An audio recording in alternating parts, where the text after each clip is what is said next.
அன்பு உறவுகளுக்கு வணக்கம். டெல்லியில் நீட்டுக்கு எதிராக மாணவர்களோட போராட்டம் தொடர்ந்து நடந்துக்கிட்டே இருக்குது. அது உச்சகட்டத்தை அடைஞ்சிருக்கு. வன்முறை சம்பவங்கள் அரங்கேறிக்கிட்டு இருக்கு.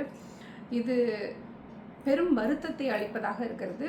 இந்த நிலையில் திரு அண்ணாமலை அண்ணன் அவர்கள் பிஜேபி மத்தியில் ஆளும் பிஜேபி அரசுக்கு தன்னுடைய கேள்வி கணைகளை தொடுத்திருக்கிறார். சரமாரியாக கேள்விகளை எழுப்பியிருக்கிறார். அதை பற்றி டிஸ்கஸ் பண்ணலாம் வாங்க. திரு அண்ணாமலை அண்ணன் அவர்கள் என்ன சொல்கிறாருன்னா, நான் தனிப்பட்ட முறையில் நீட்டுக்கு ஆதரவு அளித்திருந்தேன். ஆனால் கடந்த 5 வருஷமாக 3 டைம் கொஸ்டின் பேப்பர் லீக் ஆகிருக்கு. இதுக்காக யாருமே இதுவரைக்கும் பொறுப்பேற்றுக்கல. ஏன் அப்படிங்கிற கேள்வியை எழுப்பியிருக்கார். இந்த நிர்வாக முறைகேடு, நிர்வாக குளறுபடிக்கு முன் பொறுப்பேற்கணும் இல்லையா? அது ஏன் இன்னும் நடக்கலை அப்படிங்கிற கேள்வியை முன் வச்சிருக்கார். இந்த மாதிரி கொஷின் பேப்பர் லீக் ஆகிறது, திருப்பி எக்ஸாம்ஸ் கண்டக்ட் பண்ணுறது, அந்த ஹோல் இயர் கஷ்டப்பட்டு படித்த மாணவர்களுக்கு மன அழுத்தத்தையும் வேதனையும் கொடுக்குற செயல் இல்லையா? இது எவ்வளவு கஷ்டத்தை பிள்ளைகளுக்கு கொடுக்கும் அப்படின்னும் கேட்டிருக்காரு. போராட்டம் உச்சகட்டத்தை அடைஞ்சிருக்கு. இவ்வளவு சீரியஸாக இந்த போராட்டம் போகிற வரைக்கும் மத்தியில் ஆளும் பிஜேபி அரசு ஏன் இந்த இஷ்யூவை முன்னெடுத்து பேச்சுவார்த்தை நடத்தலை? இந்த காலதாமதத்துக்கு என்ன காரணம்? மாணவர்கள் தெருவில் இறங்கி போராடும் வரை நாம் ஏன் காத்துக்கிட்டு இருந்திருக்கணும் அப்படின்னும் கேள்வி எழுப்பியிருக்கார்.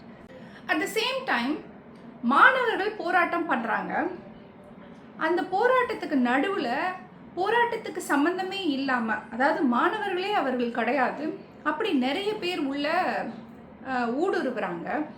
அவர்கள் தன்னுடைய தனிப்பட்ட அரசியல் தேவைகளுக்காகவும் இந்த போராட்டத்தோட நோக்கத்தை சீர்குலைக்கிற வகையிலும் நிறைய பேர் உள்ளே இறங்கி இப்போ அதை வன்முறையாக மாற்ற முயற்சி பண்ணிட்டாங்க.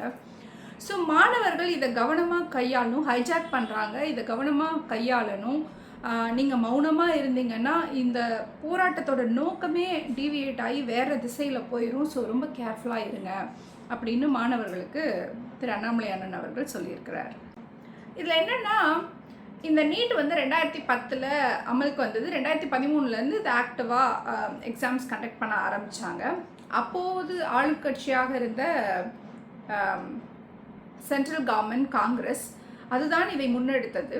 அண்ட் தென் பிஜேபி ஆட்சிக்கு வந்தப்போ அவங்களும் இந்த நீட்டை ஃபாலோ பண்ண ஆரம்பித்தாங்க. ஸோ இப்போ காங்கிரஸ் நீட்டுக்கு எதிராக போராடுவது அரசியல் கேலி கூத்தாக இருக்குது அப்படின்னு சொல்லியும் சில விமர்சனங்கள் வந்திருக்கு.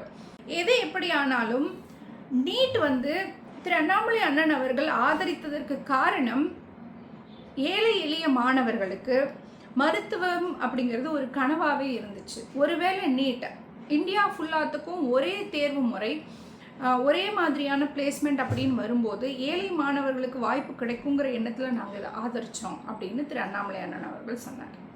பார்த்தீங்களா, பிஜேபியிலேருந்து வெளில வந்தோடனே திரு அண்ணாமலை அண்ணன் அவர்கள் பிஜேபியை எதிர்த்து பேச ஆரம்பிச்சிட்டார் அப்படின்னு ஒரு சில விமர்சனம். இவ்வளோ நாள் அண்ணாமலை அண்ணன் அவர்கள் பிஜேபியோட பி டீம்னு சொல்லிட்டு இருந்தீங்க. அவங்க இப்போ என்ன சொல்ல போகிறீங்க? அண்ணன் முன்பே சொன்னது தான், களத்தில் எல்லா கட்சிகளைப் போலத்தான் பிஜேபியும் ட்ரீட் பண்ணப்படும். மக்கள் பிரச்சனைகளை பேசும்போது ஆளும் கட்சிக்கு எதிராக விமர்சனம் வைக்க நேரிட்டால் வைக்கத்தான் தேவை இருக்கும். சென்ட்ரல் கவர்மெண்ட் மாணவர்களுக்கு நல்ல ஒரு தீர்ப்பை கொடுக்கணும், மாணவர்களோட தொண்ண நிற்கணும். மாணவர்கள், அதாவது பசுத்தோல் போர்த்திய புலின்னு சொல்லுவாங்கள்ல, மாணவர்கள் தேசத்தில் ஊடுருவி இருக்கிறவங்கள இனம் கண்டுபிடிச்சு மாணவர்கள் பாதிக்கப்படாமல் அவங்கள செக்ரிகேட் பண்ணணும். குழந்தைங்க எந்த வகையிலையும் பாதிக்கப்படக்கூடாது. அவங்களோட ஃப்யூச்சர் இதில் அடங்கியிருக்கு. ஸோ இதை ரொம்ப கவனமாக கையாளணும். எது எப்படி ஆனாலும் at the end of the day குழந்தைங்க அஃபெக்ட் ஆகக்கூடாது, மாணவர்கள் அஃபெக்ட் ஆகக்கூடாது. மாணவர்கள் நலனை கருத்தில் கொண்டு இந்த மத்திய அரசு இந்த போராட்டத்தை அணுக வேண்டும் என்று வேண்டி கேட்டுக்கொள்கிறேன். This information helps. மற்றும் ஒரு சிறந்த தகவலோடு உங்களை நான் மீண்டும் சந்திக்கிறேன். நன்றி.